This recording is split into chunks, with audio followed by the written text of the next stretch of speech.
بسم اللہ الرحمن الرحیم صلی اللہ علی محمد صلی اللہ علیہ وآلہ وبارک وسلم۔ شہنشاہ مدینہ قرار قلب و سینہ صلی اللہ تعالی علیہ وسلم نے ارشاد فرمایا، اے لوگو، بے شک تم میں سے بروز قیامت اس کی دہشتوں اور حساب کتاب سے جلد نجات پانے والا وہ شخص ہوگا جس نے دنیا میں مجھ پر کثرت سے درود پڑھا ہوگا۔ صلو علی الحبیب صلی اللہ تعالی علی محمد صلی اللہ علیہ وسلم۔ حکایت بیان کی جاتی ہے کہ ایک بوڑھا شخص کہیں سے گزر رہا تھا۔ بڑھاپے کی وجہ سے اس کی کمر اس قدر جھکی ہوئی تھی کہ یوں لگتا تھا کہ جیسے زمین سے کوئی چیز تلاش کر رہا ہے۔ ایک نوجوان یہ دیکھ کر اس کو ایک مسخری سوجی اور کہنے لگا، میاں صاحب کیا تلاش کر رہے ہو؟ بات اگرچہ غصہ دلانے والی تھی مگر اس بوڑھے نوجوان نے صبر اور برداشت اور سمجھداری کا کمال مظاہرہ کرتے ہوئے طنز کے اس زہریلے کانٹے کا جواب فکر انگیز مدنی پھول اس طرح اس کو پیش کیا۔ فرمایا، بیٹا میں اپنی جوانی تلاش کر رہا ہوں، میں اپنی جوانی تلاش کر رہا ہوں۔ تین کے جملے کا یہ خلاف توقع حیران کن جواب سن کر وہ نوجوان چونکا اور کہنے لگا، بابا جی آپ کی بات سمجھ میں نہیں آئی، جوانی بھی کبھی ڈھونڈی جاتی ہے اور کیا ایک دفعہ گم ہو کر پھر کبھی یہ کسی کو ملی ہے؟ فرمایا، بیٹا میں بھی تو یہی افسوس کر رہا ہوں، جب جوانی کی نعمت میرے پاس آئی اس وقت اس کی پاسداری نہ کر سکا، آج میں اس سے ہاتھ دھو بیٹھا تب مجھے اس کی اہمیت کا اندازہ ہوا، احساس ہوا۔ کاش مجھے جوانی کا زمانہ ایک بار پھر مل جاتا تو میں ماضی میں ہونے والی غلطیوں اور کوتاہیوں کی تلافی کرتا اور خوب دل لگا کر اللہ عز و جل کی عبادت کرتا۔ یعنی ہائے کاش میری جوانی کبھی پلٹ کر آئے تو میں اس کو بتاتا کہ بڑھاپے نے میرے ساتھ کیا سلوک کیا۔ پھر ایک آہ سرد دل پر درد سے کھینچی اور کہا، افسوس صد افسوس، میں اپنی جوانی کی دولت کو لٹا بیٹھا، لیکن اب پچھتائے کیا جب چڑیاں چگ گئیں کھیت۔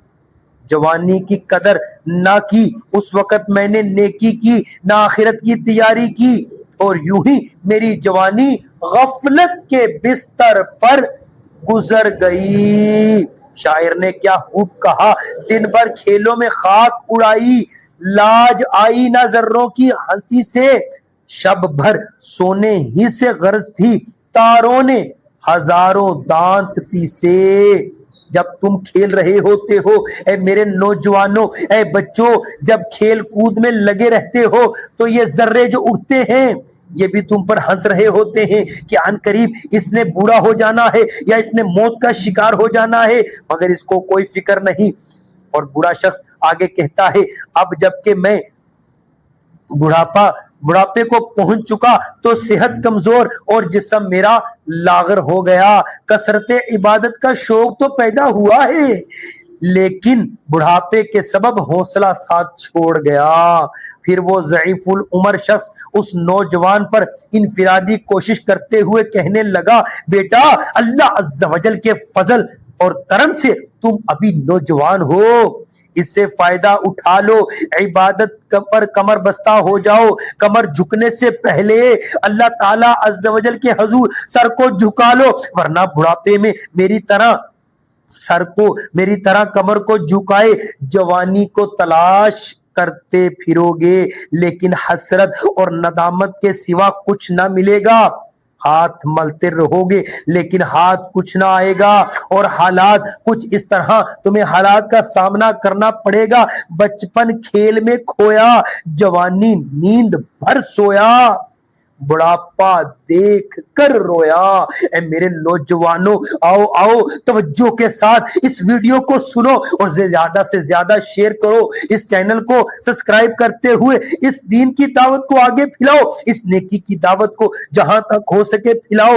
اگر تمہارے آگے بھیجنے سے کوئی اس چینل کو سبسکرائب کرتا ہے، کوئی ویڈیو کو سنتا ہے، تو انشاءاللہ عز و جل اگر وہ توبہ کرنے والا بن گیا، نیکیوں پر عمل کرنے والا بن گیا، جب تک وہ نیکیاں کرتا رہے گا تمہارے نامہ اعمال میں بھی نیکیاں لکھی جاتی رہیں گی۔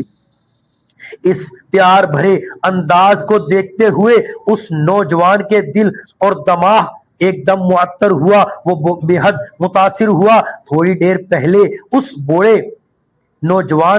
بوڑھے پر جو جوان طنز کے تیر چلا رہا تھا، وہی نوجوان اس کی کوشش کی وجہ سے متاثر ہو کر اب اسی بوڑھے کے سامنے آئندہ کے لیے جوانی کی قدر اور پرہیزگاری کی زندگی گزارنے کا عہد کرنے لگا۔